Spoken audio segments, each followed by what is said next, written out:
So I'm here today at Sons of Boston, in Boston, as you do.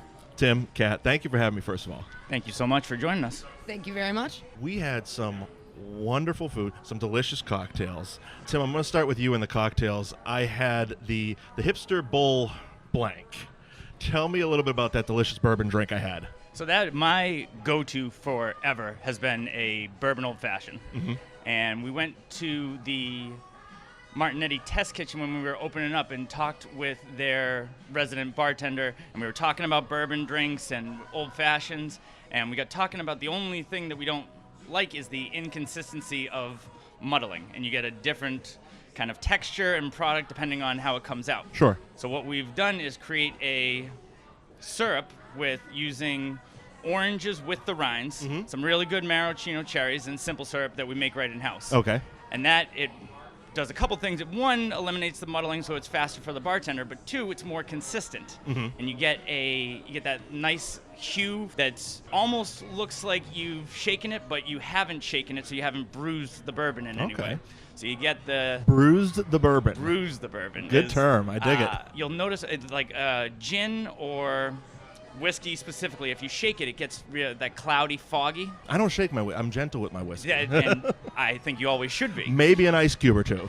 And that's all you need. And gently placed. So in order to combine these flavors, you kind of either have to muddle and then really spin it for a little while, or if you make this syrup, you take it and a nice 20, 30 spins around the cocktail glasses. Sure. Perfectly good to go, and you haven't disrupted the bourbon at all. It was absolutely delicious. The creative names. Is that you, your bar staff? Who's down with that? That's mostly me, actually. Yeah. Like, I really enjoy the. So what's the gripe with the hipsters, man? I wouldn't say it's hating on. It's more the fact it's kind of a self-reflection. Okay. That sometimes I get caught up in my own bull. So you consider yourself sometimes pulling a little hipster BS. Quasi-hipster. I'm a Diet Coke hipster. Oh. Good term. I dig it. We'll get back to drinks, but Kat, I want to talk to you about the clam donuts. And when we walked in, the first thing anyone said to us was, you got to try these clam donuts. And Melissa and I had not heard of clam donuts. Tell me about them. I hear they're a local Rhode Island favorite. They are definitely a local Rhode Island favorite, as I was telling you guys earlier. Yeah.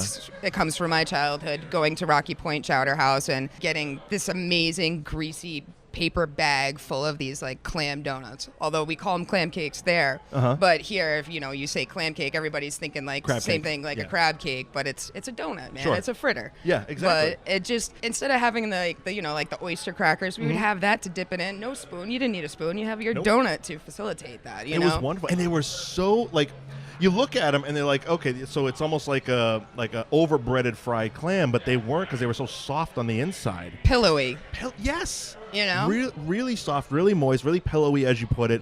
What goes inside of them besides clam? Not only is it clam, but they're also cooked to order. So you're literally getting them just as they come out of the fryer. So that way you get like that soft beautifulness, shall I say. But what I do is honestly caramelized onions, clam, and my secret spice. So it's almost like you're starting a clam chowder, but then frying it. Pretty much. And then but dipping the it right in the doughiness, chowder. yes, absolutely. Just to give you that little bit of extra clam Loved love. It. Absolutely loved it. Tim, so the brunch cocktails that we had as well. Melissa had the Bloody Mary. There was also a tequila drink. Tell me about that. So the Sunrise on the Charles was as we mentioned when you were drinking it, kind of my lasting nod to summer, because tequila has kind of turned into my summer drink, and especially with the ruby red grapefruit, it's a very bright cocktail. In the last couple of years, we've kind of found out that you can do way more things with tequila than we originally thought. It was, for so long, margaritas. Margaritas and Cuervo shots. Exactly.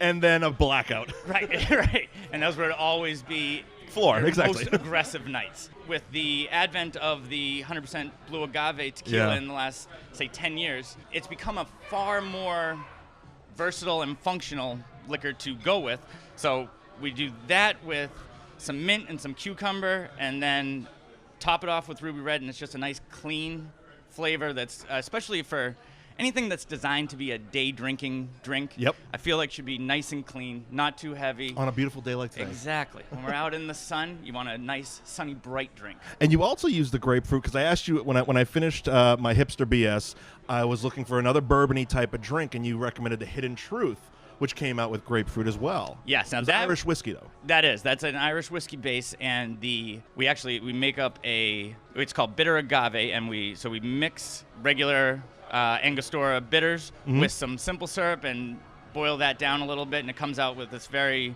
aromatic, sweet syrup that really comes out when you shake that one. The grapefruit on that is actually something we've started incorporating as we've eliminated straws. Now you get closer to the drink. How socially conscious of you. yeah, right. You see those turtle memes every of course you do. Couple minutes on Instagram. So we're trying to help the turtles a little bit. But that as we've kind of as a society done that, it brings a different drinking experience to it, where you actually are getting close to the glass now. So the smell from the garnish can become part of the flavor Which profile. a half a slice of grapefruit is. Exactly. Yeah. And so that's why on that one, that big of a grapefruit would kind of look ridiculous hanging on the side of the glass. Right. So we put it on top to take up the top of the glass so that's what you smell. And he also gives that nice little citrusy taste as well. Very nice. Especially in the Hidden Truth, you have Jameson Black Barrel, you have this bitter agave. It's a lot of really flavorful but dense flavors. And so you need that just a little something to It was delicious. It was absolutely delicious. Another one that seems like hanging on the summer. That's another absolutely. one of those summertime drinks. But what everyone told me that we had to come and get, Kat, I'm going back to you, build your own mac and cheese. And we decided to build a braised short rib, caramelized onion, and sriracha aioli. It was absolutely delicious, and you guys made it. But tell us a little bit about your Build Your Own Mac and Cheese program. Well, I decided to do Build Your Own Mac and Cheese is because this area, Middle America pretty much comes here. It's all tourists that come through here. And a lot of times, I've been working here for a while, and I've realized that a lot of people want simple things. They're not used to having all these different ingredients. So I wanted to give them a base price where they could have whatever that they wanted, and definitely build your own. Again, I'm a skinny fat kid, so I always want a little bit of everything in it. So if I have the opportunity to throw this, and that, and every day you crave something different. So I mean, this gives you the opportunity to have literally whatever you want, from lobster, short ribs. You want buffalo mac and cheese, you have buffalo mac and cheese. You want a fried egg on that, you got a fried egg, guacamole, whatever you want. Literally, there's so many options, and it's great to have options. And you pay for what you get. That's the number one thing that I really stress is that you pay for what you get. And you get quality in there. And as you well. get quality products, and people are always happy when they can get what they want, and they don't feel cheated by it. What's your cheese base? Manchego, Asiago, Gouda, cheddar, Velveeta, I'm not going to lie. That's definitely one of the keys. A little bit of Parmesan. Okay. So there's So we're up to 5, I believe? There's a lot of cheeses. What was the first one again? Manchego. I've never heard of that one. Manchego cheese is... where would I find it normally? Well, it's a dried Spanish cheese. Okay. It's absolutely delicious. I mean, we devoured the plate. To say it didn't suck would be an understatement. It was wonderful. It was really good. Tell us a little about, in closing, about Sons of Boston. What does everybody need to know? The address, all that good stuff. So we are on Union Street, right in the middle of Blackstone Grill and Hennessy's Pub, right down the street from Bell in Hand, the oldest bar in America. Sure. We do comfort food very well. Yeah. It's New England fare, and the clam donuts are a perfect take on that because it's clam chowder. Everybody does clam chowder. Right. But nobody's doing clam donuts, so it's stuff that you can recognize, but we put our own twist on it in some cases, and then in some cases we've just tried to do the same thing but do it well.